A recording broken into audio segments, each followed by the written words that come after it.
Hello everyone, আবারও চলে আসলাম নতুন আরো একটি ভিডিও নিয়ে। ওয়ালটন সিরিজের নতুন আরো একটি ফোন মার্কেটে লঞ্চ হয়ে গেল। ফোনটির নাম হলো ওয়ালটন অরবিট Y72। এই ফোনটি আপনার বাজেট যদি 10,000 টাকার মধ্যে হয়ে থাকে তাহলে এই ভিডিওটা শুধু আপনার জন্যই। চলুন তাহলে দেখে নেওয়া যাক ফোনটিতে আরো কি কি ফিচার থাকছে এবং এই ফোনটি আপনাদের কেনা উচিত হবে কিনা, সকল বিস্তারিত আজকের ভিডিওতে আলোচনা করব। সো সম্পূর্ণ ভিডিওটি কন্টিনিউ করতে থাকুন। আর হ্যাঁ, আপনি যদি আমাদের চ্যানেলে নতুন ভিউয়ার্স হয়ে থাকেন, রিকোয়েস্ট থাকবে চ্যানেলটা সাবস্ক্রাইব করে রাখার। Let's go.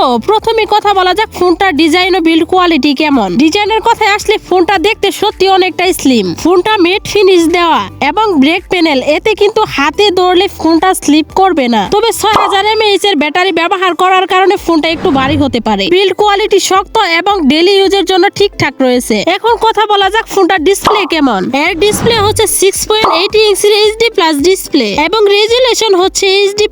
এতে ভিডিও দেখা, ইউটিউব, ফেসবুক, রিলস এই কাজগুলোর জন্য ডিসপ্লেটা অনেকটাই বড় এবং কমফোর্টেবল লাগবে। এখন একটু কথা বলা যাক ফোনটার র্যাম ও স্টোরেজ নিয়ে। এতে দেওয়া হয়েছে 4GB র্যাম এবং স্টোরেজে থাকছে 64GB স্টোরেজ। অন্যদিকে কিন্তু ফোনটাতে মেমোরি সাপোর্টও রয়েছে। আপনি কিন্তু মেমোরি এক্সট্রা ব্যবহার করতে পারবেন, মানে স্টোরেজ বাড়িয়ে নিতে পারবেন, এতে কোনো সমস্যা নেই। এতে আপনি Facebook, Messenger, YouTube, online class সবকিছু স্মুথলি করতে পারবেন। তবে হ্যাঁ, আপনি এই ফোনটাতে কিন্তু হাই গ্রাফিক্সের গেম রান করাতে পারবেন না, এতে ফোনটা গরম বা লেগ ফিল হতে পারে। সো এখন একটু কথা বলা যাক ফোনটার ক্যামেরা পারফরমেন্স কেমন। ক্যামেরার দিকে তাকালে এই ফোনটির মেইন ক্যামেরা হচ্ছে 13 মেগাপিক্সেল আর ফ্রন্ট ক্যামেরা হচ্ছে 8 মেগাপিক্সেল। এতে ডে লাইটের ছবি ভালোই আসবে, তবে নাইট ফটোগ্রাফিতে বেশি আশা করা যাবে না। দাম হিসেবে ক্যামেরা মোটামুটি ঠিকঠাক, যদি আরেকটু উন্নত দিত তাহলে কিন্তু আরো ভালোই হতো। এখন আসি এই ফোনের সবচেয়ে বড় হাইলাইটেড ব্যাটারি নিয়ে কথা বলা যাক। ফোনটাতে দেওয়া হয়েছে 6000 mAh এর বড় সড়ো দানবীয় ব্যাটারি। তার মানে হচ্ছে এই ফোনটা যদি আপনি একবার চার্জ করেন তাহলে কিন্তু একদিন অনায়াসে চালাতে পারবেন, কোনো টেনশন করতে হবে না।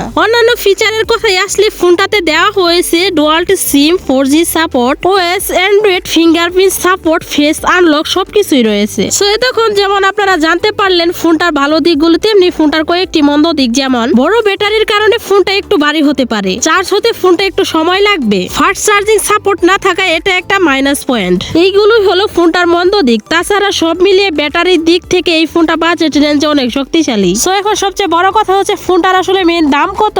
এই ফোনটার মূলত দাম হচ্ছে 10,999 টাকা, তার মানে হচ্ছে 11,000 টাকা। সো ভিউয়ার্স, এই ছিল আজকের মূল ভিডিও। এখন সবচেয়ে বড় কথা হচ্ছে আপনাদের আসলে এই ফোনটা কাদের কেনা উচিত। এই দামে যদি আপনি চান যে বড় display, 4G network, 64GB storage এবং 6000 mAh এর ব্যাটারি এবং বাংলাদেশ ব্র্যান্ডের ফোন, তবে এই ফোনটি চয়েস করতে পারেন। যদি আপনি গেমার লাভার হন তাহলে কিন্তু এই ফোনটি আপনার জন্য না। আপনি অন্য একটা ফ্ল্যাগশিপ লেভেলের ফোন চয়েস করতে পারেন, কারণ এই ফোনটিতে গেম রান করানো যাবে না। সো ভিউয়ার্স, এই ছিল আজকের মূল ভিডিও। ভিডিওটি কেমন লাগলো আর ফোনটা আপনাদের কাছে পছন্দ হয়েছে কিনা অবশ্যই কমেন্ট বক্সে আপনার মূল্যবান মতামত রেখে যেতে পারেন। আর হ্যাঁ, ভিডিওটি যদি ভালো লেগে থাকে চ্যানেলটা সাবস্ক্রাইব করে রাখতে পারেন এরকম নিত্য নতুন আপডেট ভিডিও সবার আগে পাওয়ার জন্য। সো দেখা হচ্ছে নেক্সট আরেকটি ভিডিওতে। ততক্ষণে সকলে ভালো থাকুন, সুস্থ থাকুন। আল্লাহ হাফেজ।